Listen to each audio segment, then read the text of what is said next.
একটি বিষয় সূচনা, আপনাদের মোবাইল, আপনাদের টাকা পয়সা খুবই খেয়াল করে রাখবেন। অনেক বাইরের মধ্যে মোবাইল নিয়ে গেছে, মোবাইল সাবধানে রাখবেন, মোবাইল সাবধানে রাখবেন, খুবই খেয়াল করবেন।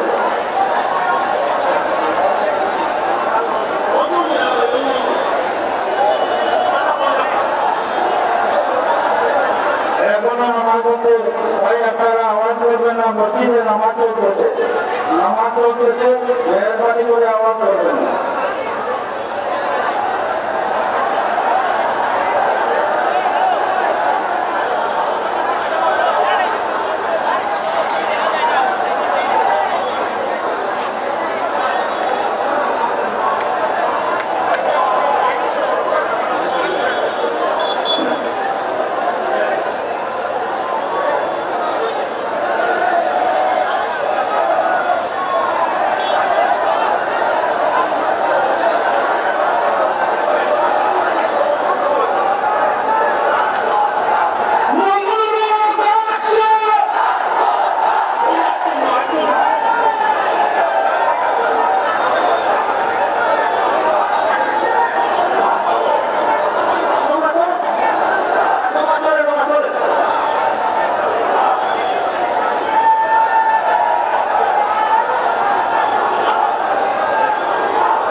ছাত্র আন্দোলনে আহত হয়েছে তাদের স্মরণে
বৈষম্য বিরোধী ছাত্র আন্দোলনে যারা শহীদ হয়েছেন এবং যারা আহত হয়েছেন তাদের স্মরণে আজকের এই বিশাল দর্শক, আমরা এই মুহূর্তে আছি সিলেটের ঐতিহাসিক রেজিস্ট্রারি মাঠে। এই রেজিস্ট্রারি মাঠে সিলেট জেলা এবং মহানগর এই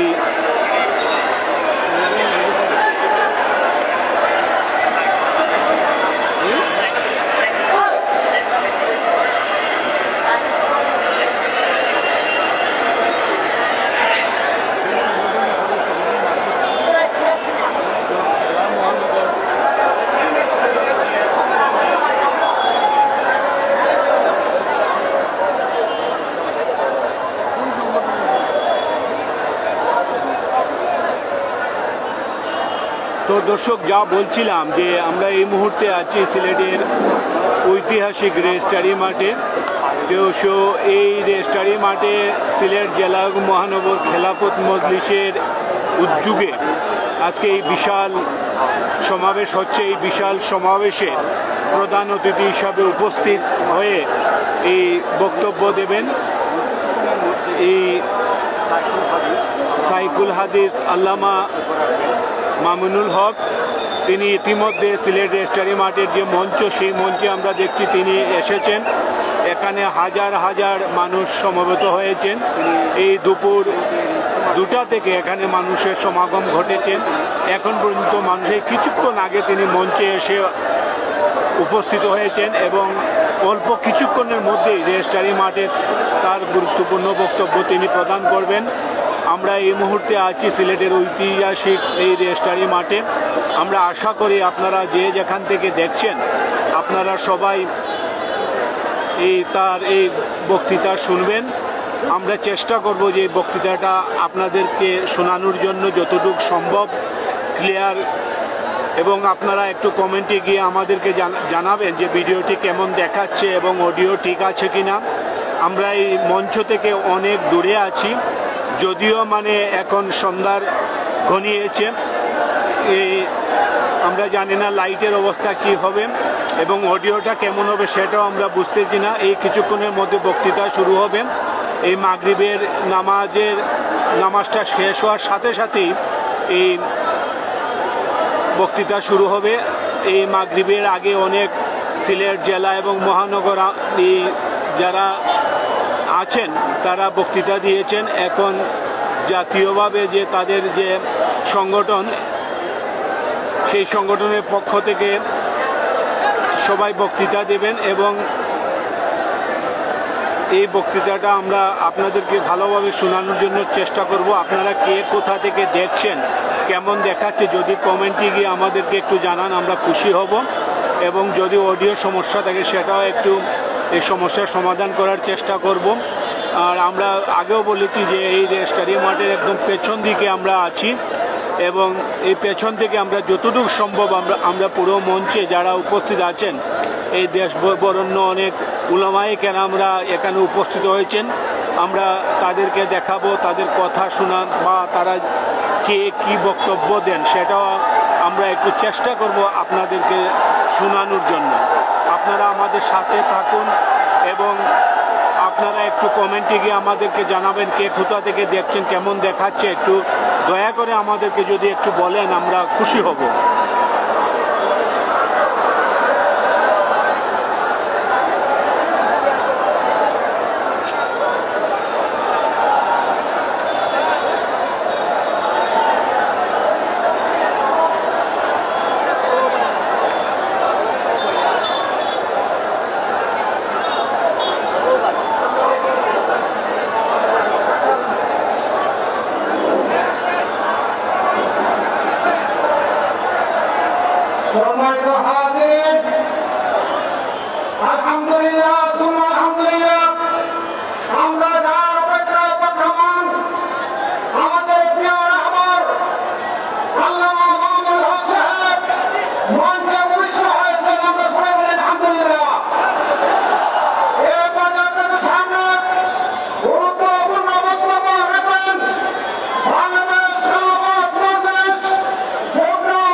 প্রথমেই বক্তব্য দিও না, কিন্তু যারা যারা মাগরিবের নামাজ পড়েন নাই, যারা যারা মাগরিবের নামাজ পড়েন নাই, তারা খেলাফতের কর্মী না।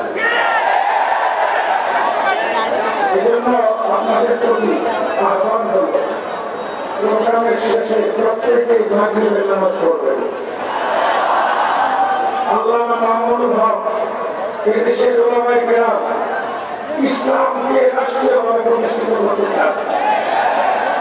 ইসলাম রাষ্ট্রীয়ভাবে তাই প্রতিষ্ঠিত করতে পারবে যাদের আমল আখলাক ইসলাম সঙ্গত।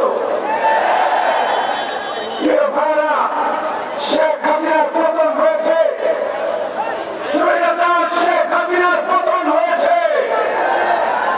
এই স্বৈরাচার যারা বাংলাদেশে আমার রাজনীতি না করতে পারে, তার জন্য আমাদের সজাগ থাকতে হবে।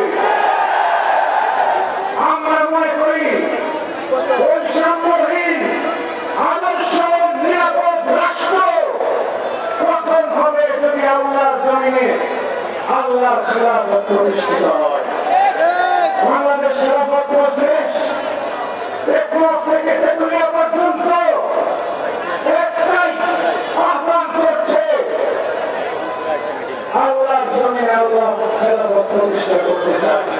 আপনারা কি বাংলাদেশ খেলাফত মজলিসের সাথে থাকবেন? আল্লামা মামুনুল হকের সাথে থাকবেন? যদি নিজেদের রক্ত দিতে হয়, জীবন দিতে হয়, কারা কারা প্রশ্ন উঠাচ্ছেন? নারায়ে তাকবীর! বাংলাদেশ খেলাফত মজলিস, আল্লামা মামুনুল হক।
আলহামদুলিল্লাহ রাব্বিল আলামিন।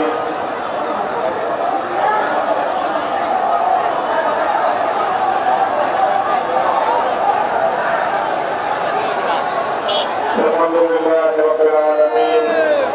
والصلاة والسلام على سيد الأنبياء والمرسلين وعلى آله وأصحابه ومن تبعهم ودعا بدعوتهم إلى يوم الدين. أما بعد، أعوذ بالله من الشيطان الرجيم. بسم الله الرحمن الرحيم.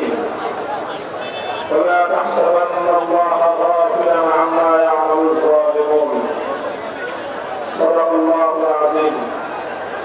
বাংলাদেশ খেলাফত মজলিস সিলেট জেলা ও মহানগরী কর্তৃক আয়োজিত আজকের এই জনসমাবেশে উপস্থিত সংগ্রামী সভাপতি, উপস্থিত বাংলাদেশ খেলাফত মজলিসের কেন্দ্রীয় জেলা ও মহানগরী পর্যায়ের নেতৃবৃন্দ, আগস্ট বিপ্লবের মাস পূর্তিতে আমি আপনাদের সকলকে অভিনন্দন জ্ঞাপন করছি। এরপর আমি সর্বপ্রথম আল্লাহ রাব্বুল আলামিনের শুকরিয়া আদায় করছি, যে মহান রাব্বুল আলামিন এই দেশ এবং জাতিকে তাদের বুকের উপর চেপে বসা 15 বছরের জগৎকাল পাথর শেখ হাসিনা জালিম শাহীকে উৎখাত করে এদেশের মানুষকে মুক্ত বাতাসে নিঃশ্বাস গ্রহণ করার সুযোগ করে দিয়েছেন। রব্বে কারীমের দরবারে এবাদত শুকরের হাদিয়া পেশ করি। আল্লাহুম্মা লাকাল হামদু ওয়া লাকাশ শুকর। আজকের এই সময়ে বিজয়ের এই মাস পূর্তিতে আমি স্মরণ করছি সেই সকল মানুষদেরকে, আমার সেই সকল ভাই বোন এবং সন্তানদেরকে যারা ফ্যাসিবাদ বিরোধী সংগ্রামে দীর্ঘ পথ চলায় নানাভাবে নিপীড়িত হয়েছে, জীবন দিয়েছে, রক্ত দিয়েছে, শাহাদাতের সিঁড়ি বেয়ে তারা আল্লাহ পাত্র হয়েছে। শাহাদাত বরণকারী সকলকে আমি স্মরণ করছি। 2009 সালের পিলখানা ট্রাজেডিতে শাহাদাত বরণকারী 57 জন সেনা কর্মকর্তাকে স্মরণ করছি। 2013 সালের শাপলা চত্বরে জালিমের বুলেটের আঘাতে শাহাদাত বরণকারী নবী প্রেমিক শতাধিক তৌহিদি জনতাকে হেফাজতে ইসলামের নেতা কর্মী আলেম সমাজকে স্মরণ করছি। আল্লামা দেওয়ার হোসেন সাঈদী রাহিমাহুল্লাহর বিরুদ্ধে সাজানো নাটকের মামলায় মৃত্যুদণ্ড ঘোষণার পর কোরআন প্রেমিক তৌহিদি জনতার পাঠ ভাঙ্গ জোয়ারকে থামাতে গিয়ে জালিমের বুলেটের আঘাত কেড়ে নেওয়া সেই সকল শহীদকে স্মরণ করছি।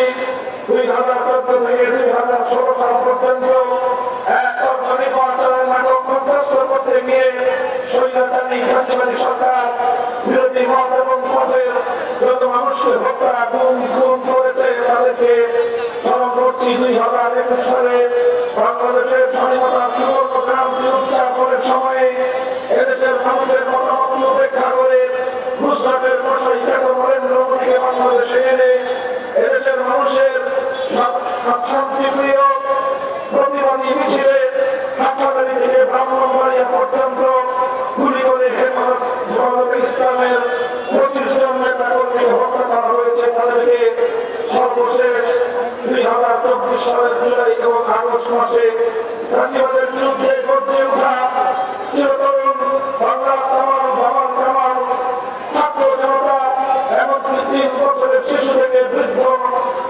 নারী পুরুষ পর্যন্ত সহস্রাধিক নিরীহপ্রাণ যাদেরকে শেখ হাসিনার নির্দেশে ওবায়দুল কাদেরদের উস্কানিতে নির্মমভাবে হত্যা করা হয়েছে।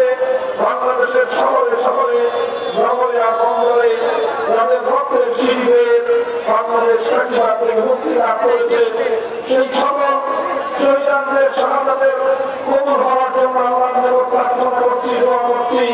আল্লাহ আমাদের শাহাদাতকে কবুল করেন এবং তাদের সম্পৃক্ত পরিবারকে আল্লাহ ধৈর্য ধারণ করার তৌফিক দান করেন, উত্তম বিনিময় দান করেন।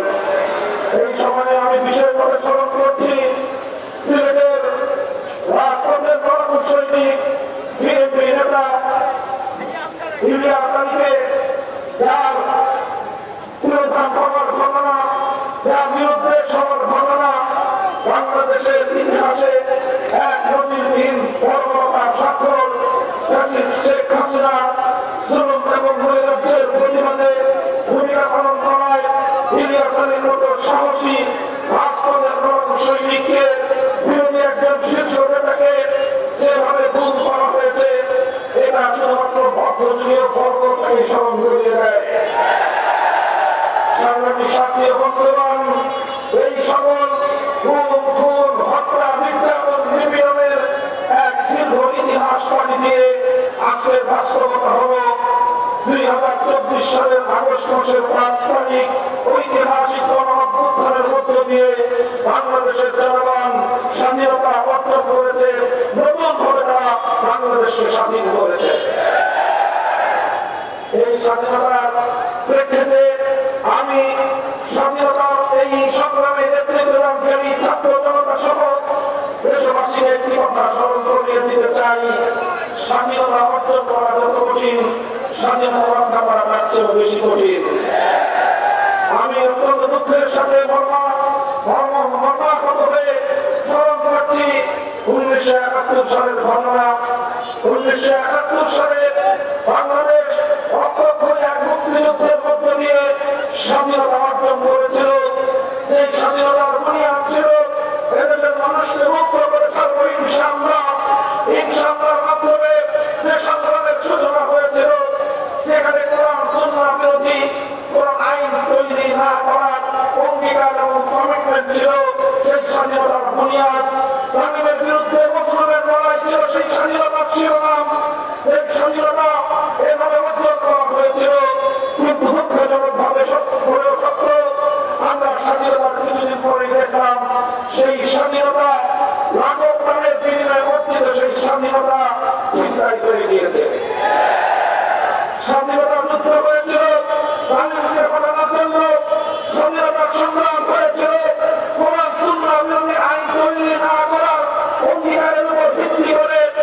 অথচ স্বাধীনতার কর্ম দেখলাম ৭১-এর চেতনাকে প্রবর্তিত করে ৭২-এর নতুন চেতনা তৈরি করা হয়েছে। আর এভাবেই পার্শ্ববর্তী একটি রাষ্ট্র যারা বাংলাদেশের ইসলামিক সভ্যতা মুসলিম জাতিসত্তার পরিচয়কে কোনদিনও মেনে নিতে পারে নাই, তারা প্রেসক্রিপশনের মাধ্যমে একটি সংবিধান তৈরি করে দেয়। এই সংবিধানের মধ্যে বাংলাদেশের গণমানুষের অভিপ্রায় এবং ইচ্ছার প্রতিফলন ঘটেনি। আর এরপর বিগত 50 বছর ধরে ৭২-এর সংবিধানকে মুক্তিযুদ্ধের চেতনা বলে টানিয়ে দিয়ে এই দেশের ইসলাম বিরোধী শক্তি, এদেশের মুসলিম জাতিসত্তা বিরোধী শক্তি বারবার স্বাধীনতার সংগ্রামকে ব্ল্যাকমেইল করার চেষ্টা করেছে। কাজে আমি স্পষ্ট ভাষায় বলতে চাই, ৭১-এর চেতনা ৭২-এর সংবিধানের মাধ্যমে যারা চিন্তাই করেছিল, আর নতুন করে ষড়যন্ত্রের মাধ্যমে ২০২৪-এর আগস্ট বিপ্লবকে নেমে কেউ চিন্তাই করতে না পারে, এজন্য বিপ্লবীদেরকে সদা সদা থাকতে হবে। সংগ্রামী সাথী ও বন্ধুগণ, আমি এই জন্য বলতে চাই, বাংলাদেশ এই দেশ তিনটি আধিপত্যবাদ বিরোধী সংগ্রামের মধ্য দিয়ে তার মানচিত্র এবং তার জাতিসত্তাকে অর্জন করেছে। তাদের প্রথম সংগ্রাম ছিল আধিপত্যবাদী ব্রিটিশের বিরুদ্ধে, দ্বিতীয় সংগ্রাম ছিল আধিপত্যবাদী কলকাতার বিরুদ্ধে, তৃতীয় সংগ্রাম ছিল আধিপত্যবাদী পশ্চিম পাকিস্তানের খান পাঠানদের বিরুদ্ধে। আমরা কখনো বলেছিলাম ইন্ডিয়ার ইসলামাবাদের ভারতবর্ষ থেকে মুক্তি লাভ করেছি দিল্লির গোলামি করবার জন্য নয়। দুঃখ এবং পরিতাপের বিষয়, বিগত 50 বছর ধরে এই পতিত স্বৈরাচারী নব্য ফেরাউন, আজকের যুগের ফেরাউন ফ্যাসিস্ট শেখ হাসিনা 50 বছর ধরে যে রাজনীতি করেছে, তার নেতৃত্বে সন্ত্রাসী আওয়ামী লীগ যে রাজনীতি করেছে, সেই রাজনীতি ছিল বাংলাদেশের মাটি এবং মানুষের বিরুদ্ধে রাজনীতি। শেখ হাসিনার রাজনীতি নিয়ে পর্যালোচনা করলে তার যে মৌলিক বৈশিষ্ট্য খুঁজে পাওয়া যায়।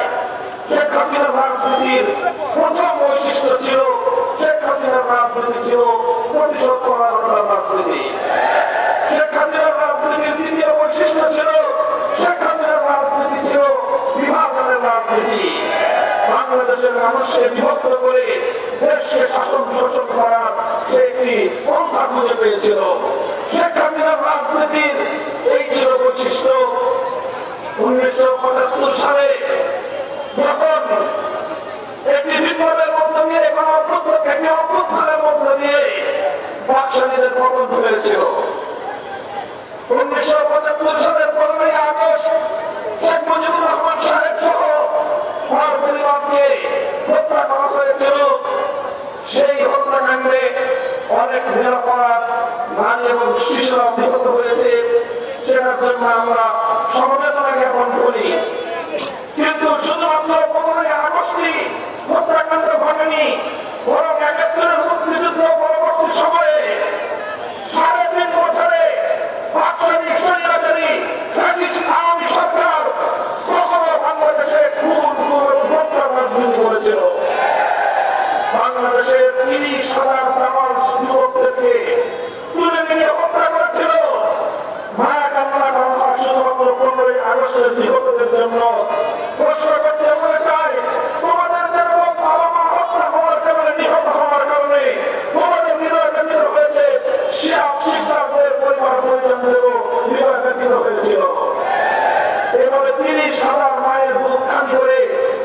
বাংলাদেশে পাকিস্তানের ফ্যাসিবাদ কায়েম হয়েছিল। সেই ফ্যাসিবাদ উৎখাত করার জন্য যারা 15 আগস্টের অভ্যুত্থান করেছিল, তারা কেন করেছিল সেটা যেন আপনারা দিবে। কিন্তু আমি যে কথা বলতে চাই, 15 আগস্টের যে অভ্যুত্থানের পরে আন্তর্জাতিক গণমাধ্যমে শেখ হাসিনা সাক্ষাৎকার দিয়ে বলেছিল যে জাতি তার বাবাকে হত্যা করেছে, যে জাতি তার বাবার হত্যাকাণ্ডের পর উল্লাস প্রকাশ করেছে, সে এই জাতির কাছ থেকে প্রতিশোধ গ্রহণ করবে। এই ছিল শেখ হাসিনার ঘোষণা। এরপর 1975 সাল থেকে 2024 সাল গঙ্গা যমুনার পানি, সুরমা নদীর পানি বহু গড়িয়েছে। এই 50 বছরে বাংলাদেশের মানুষ প্রত্যক্ষ করেছে শেখ হাসিনার জিহাদি রাজনীতি। এদেশের মানুষ দেখেছে শেখ হাসিনার প্রতিশোধ পরায়ণতার রাজনীতি। সে ওই রাজ্যে প্রতিশোধ গ্রহণ করতে গিয়ে বাংলাদেশটাকে ধ্বংস করার সকল বিল লক্ষ্য বাস্তবায়ন করেছে। সে এদেশের মানুষের রাজনৈতিক অধিকার হরণ করেছে, এদেশের মানুষের ভোটাধিকার হরণ করেছে, এদেশের মানুষের ভাতের অধিকার কেড়ে নিয়েছে। লক্ষ লক্ষ কোটি টাকা পাচার করে বাংলাদেশটাকে একটি করামহীন ঝুলিতে পরিণত করেছে। দেশের জাতিসত্তাকে হত্যা করে, দেশটাকে বিভক্ত করে, বাংলাদেশটাকে চিরদিনের জন্য দিল্লির গোলামে পরিণত করার বন্দোবস্ত করেছে। আর এভাবেই তার স্বপ্ন ছিল বাংলাদেশটাকে একটি ভারতের অঙ্গরাজ্যে পরিণত করবে। এজন্যই সে ভারতে গিয়ে শ্রীলঙ্কার মুখ্যমন্ত্রী সেজে এসে বাংলাদেশের স্বাধীনতার পক্ষে পতাকা ভাগ করতে দ্বিধা করে নাই। সংগ্রামী সাথী বন্ধুগণ, এরপরে সে করেছে বিভাজনের রাজনীতি।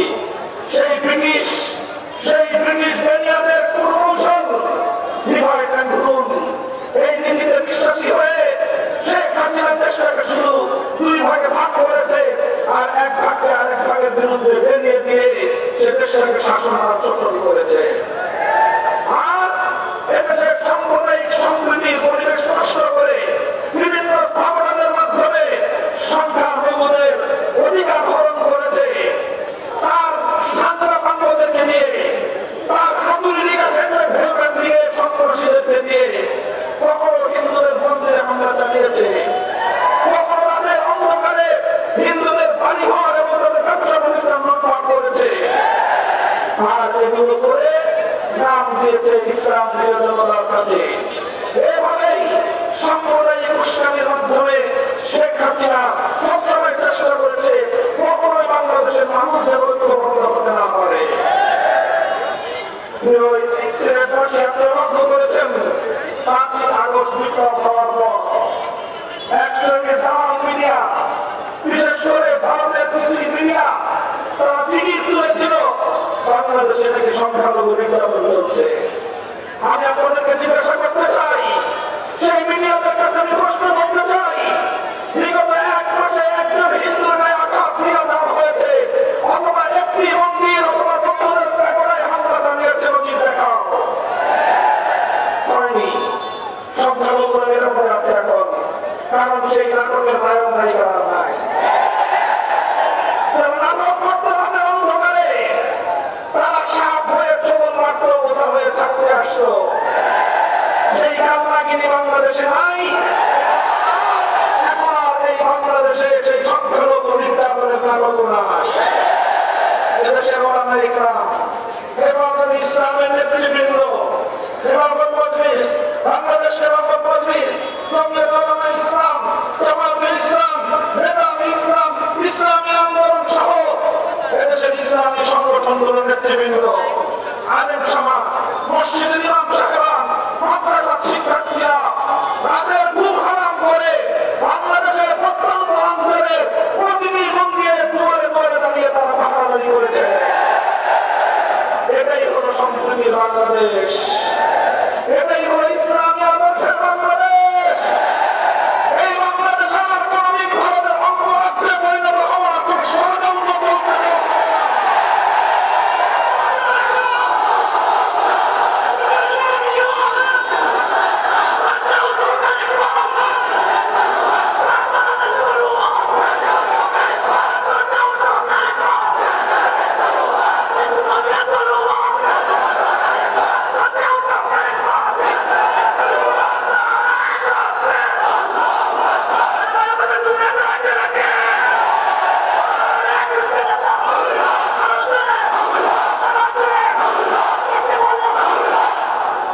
সংগ্রামী সাথী ও বন্ধুগণ, আমরা বলতে চাই এভাবে সাম্প্রদায়িক সম্প্রীতির যে নজির স্থাপন করা হয়েছে এটাই বাংলাদেশের প্রকৃত চিত্র। শেখ হাসিনার বিভাজনের রাজনীতির বিরুদ্ধে আগস্ট বিপ্লবকারী ছাত্র নেতৃত্বের মাধ্যমে বাংলাদেশে একটি অভূতপূর্ব ঐক্য সূচিত হয়েছিল। স্কুল কলেজের স্টুডেন্ট, কলেজ ইউনিভার্সিটির ছাত্র, আমার মাদ্রাসার ছাত্ররা এক কাতারে রাজপথে দাঁড়িয়ে গিয়েছিল। আর ঐক্যই ছিল বাংলাদেশের বিপ্লবের শক্তি। এই ঐক্যের শক্তির কাছেই পরাজিত হয়েছে ফ্যাসিস্ট হাসিনা সরকার।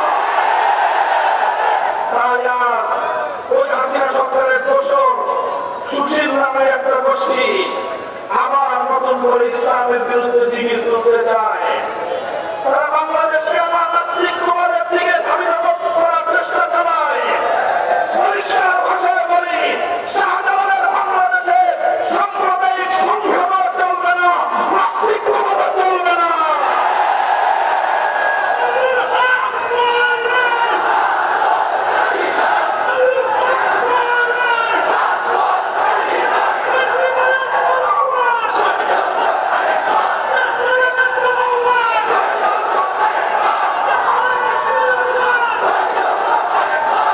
সংগ্রামী সাথী ও বন্ধুগণ, বাংলাদেশ যে যে তিনটি আধিপত্যবাদী শক্তির আধিপত্যবাদের বিরুদ্ধে লড়াই করে আজ শাহজালালের বাংলা স্বাধীন হয়েছে।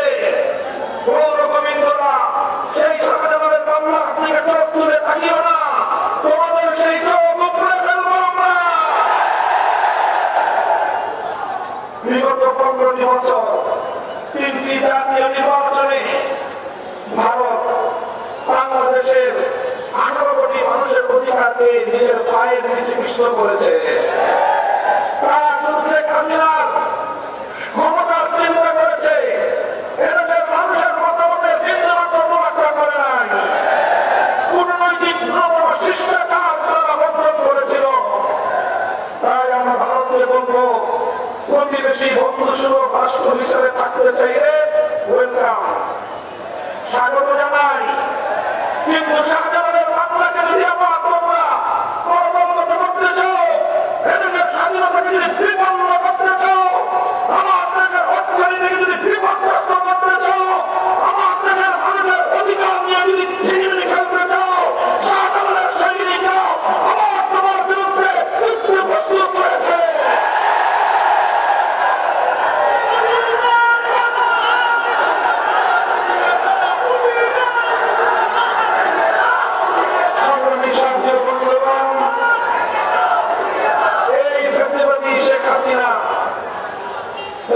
শেখ হাসিনা 5ই আগস্ট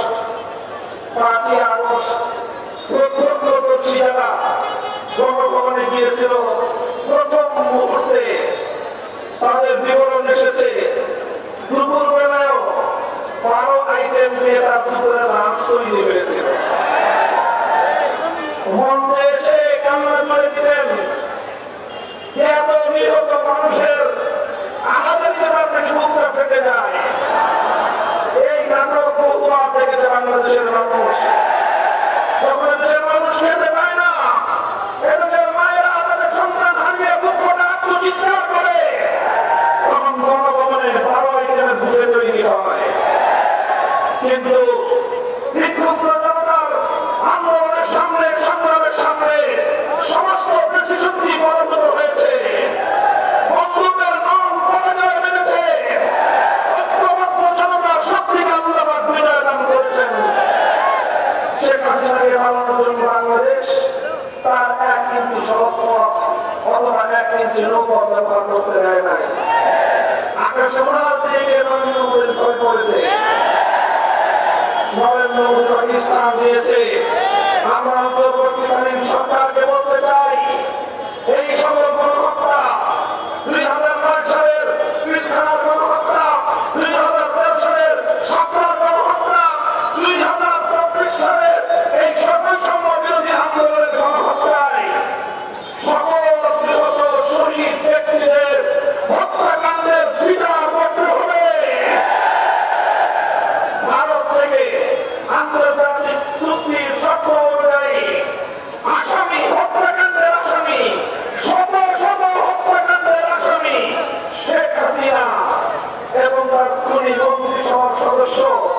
এবং প্রশাসনের কাজ ব্যস্ততার দ্বারা মানুষকে নির্বিচারে হত্যা করেছে, তাদের সকলকে ধরে ধরে বিচারের কার্যকলাপ করতে হবে।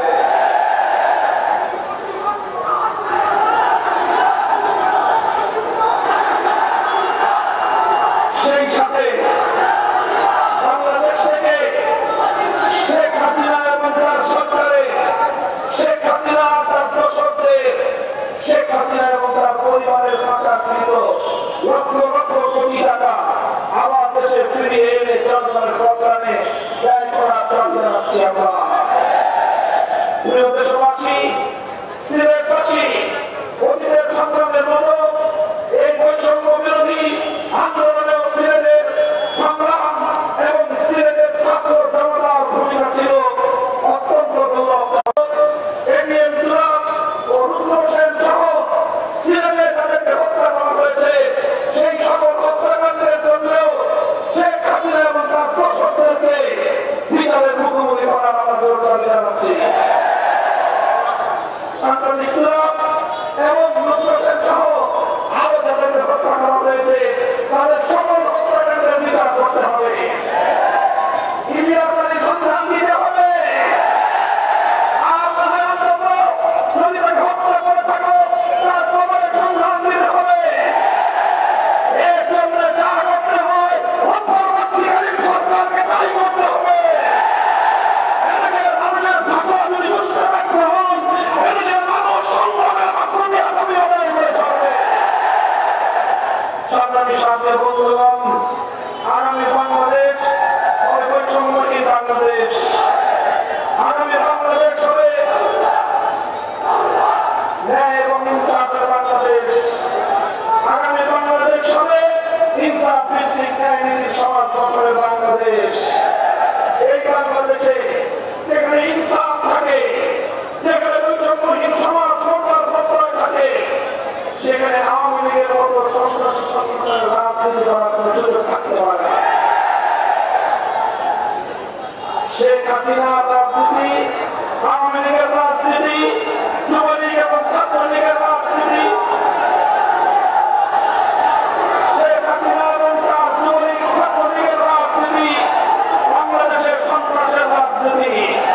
তারা করেছে খুনের রাজনীতি, মানুষকে ভয় দেখিয়ে আতঙ্কিত করে ক্ষমতার রাষ্ট্রকে চিরস্থায়ী মুক্তিগত করে রাখার চেষ্টা করেছিল। বাংলাদেশ প্রমাণ করে দিয়েছে বলে বলে বলে থাকা তো মাথা মারা নয়। সমাজ বাংলাদেশ, সমাজ বাংলাদেশ, সমাজ বাংলাদেশ। শাহজালালের এই পূর্ণভূমিতে আবার যদি কোনো অত্যাচারী, স্বৈরাচারী, ফ্যাসিবাদী অত্যাচার নিয়োগ করার চেষ্টা করে আমরা আবার রাষ্ট্রকে ভাঙব ইনশাআল্লাহ। আমরা একটি ঐক্যের প্ল্যাটফর্ম তৈরি করতে চাই। মতপার্থক্য থাকবে, সংঘাত থাকবে না। মতপার্থক্য থাকতে পারে, ধর্ম বর্ণ ভিন্ন মত আমরা সকলের জন্য দিতে চাই। সিলেটবাসী, আমি আপনাদেরকে বলতে চাই, আমরা বলতে চাই, বৈষম্য বিরোধী আন্দোলন যদি চূড়ান্ত পর্যায়ের সফলতা অর্জন করতে হয়, যদি চূড়ান্ত ন্যায় এবং ইনসাফ ভিত্তিক সমাজ গঠন করতে হয়, ভারত প্রচলিত তন্ত্রমন্ত্র দিয়ে পরিপূর্ণ ইনসাফ ভিত্তিক সমাজ গঠন করার সিদ্ধান্ত সম্ভব হয়। এজন্য প্রয়োজন সৃষ্টিকর্তা মহান রব্বুল আলামিন আল্লাহ প্রদত্ত রাজনৈতিক বন্দোবস্ত। আল্লাহ যে রাজনৈতিক ব্যবস্থা দিয়েছেন সেটা হল আল্লাহর প্রতিনিধিত্বের রাজনীতি, সেটাকেই বলা হয় খেলাফতের রাজনীতি। আসুন আসুন, বাংলাদেশে যে জাগরণ শুরু হয়েছে সত্যের পক্ষে, বাংলাদেশে যে জাগরণ শুরু হয়েছে, বাংলাদেশের মানুষ যেভাবে জেগে উঠেছে, ইসলামকে যেভাবে বাংলাদেশের অনেক জায়গা থেকে নিষিদ্ধ করে রেখেছিল ফ্যাসিস্ট শেখ হাসিনা এবং তার দোসররা, হুঁশিয়ার। ঢাকা বিশ্ববিদ্যালয়টা সলিমুল্লাহ টাকা দিয়ে এবং তার সম্পদের উপর গড়ে উঠেছে। সেই সলিমুল্লাহর নাম দিয়ে তোমরা ঠাকুরের জীবিত সেটাকে তোমরা মৌলবাদ বিরোধী আন্দোলনের নাম দাও।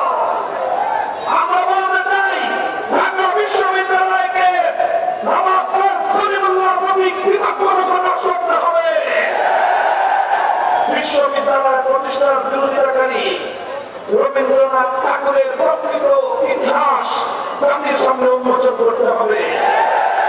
বাংলাদেশের স্বাধীনতার প্রায় 20-30 বছর আগে মৃত্যুবরণকারী পশ্চিমবঙ্গকে নিয়ে পূর্ববঙ্গ বাংলাদেশের বিরুদ্ধে রচিত রবীন্দ্রসঙ্গীত বাংলাদেশের মানুষের জাতীয় সঙ্গীত হতে পারে কিনা এ জাতির মানুষ নতুন করে সেটা ভাবার সময় এসেছে। মানুষ একটি নতুন বাংলাদেশ চায়, বৈষম্যহীন বাংলাদেশ চায়। এলাকার মানুষ ইসলাম বিরোধী ষড়যন্ত্র মুক্ত এক বাংলাদেশ চায়। এই বাংলাদেশ গড়ার জন্য আমরা সকল দল এবং মতকে আহ্বান জানাই। নিজ নিজ দলের রাজনীতি করুন, যার যার জায়গায় দেশের স্বার্থকে সকল ধর্মীয় সংবিধান মধ্যে তুলে তুলুন। সকলে মিলে যদি আমরা আগস্টের এই বিপ্লবকে সাফল্যমণ্ডিত করার জন্য ছাত্র জনতাকে সাহস জুগিয়ে যেতে পারি, ইনশাআল্লাহ এই বিপ্লব এবং গণঅভ্যুত্থানের উদ্দেশ্য কেউ ব্যর্থ করতে পারবে না। আপনারা আগামী দিনে আমাদের পাশে থাকবেন তো ইনশাআল্লাহ। আমরা ইনসাফ কায়েম করার জন্য, ন্যায় নীতিভিত্তিক একটি সমাজ গঠন করার জন্য চূড়ান্ত সংগ্রামের প্রস্তুতি নিচ্ছে ইনশাআল্লাহ। আমাদেরকে তৌফিক দান করুন। বাংলাদেশ ইনশাআল্লাহ যেভাবে তিনটি আধিপত্যবাদ বিরোধী সংগ্রামের মধ্য দিয়ে তার অভ্যুদয় ঘটেছিল, সেই বাংলাদেশ ইনশাআল্লাহ তার সেই সংগ্রাম সফলতার মধ্যে পর্যন্ত পৌঁছে যাবে। আপনাদের সকলকে বাংলাদেশ খেলাফত মজলিসের পক্ষ থেকে আমি অভিনন্দন জানাই। দীর্ঘ সময় কষ্ট করার জন্য আপনাদের সকলকে আমি আবারও শুকরিয়া জ্ঞাপন করছি। বাংলাদেশ খেলাফত মজলিস, যুব সমাজের জন্য বাংলাদেশ খেলাফত যুব মজলিস, ছাত্র মজলিসের পতাকাকে সংগ্রহ করতে এই ন্যায় এবং ইনসাফের সংগ্রামকে এগিয়ে নেওয়ার উদাত্ত আহ্বান জানাই। সকলকে আমি আমার সংগ্রামী সালাম জানিয়ে প্রিন্সিপাল হাবিবুর রহমানের বাংলাদেশ খেলাফত মজলিসকে এগিয়ে নেওয়ার উদাত্ত আহ্বান জানিয়ে বক্তব্য শেষ করছি। বাংলাদেশ জিন্দাবাদ, বাংলাদেশ খেলাফত মজলিস।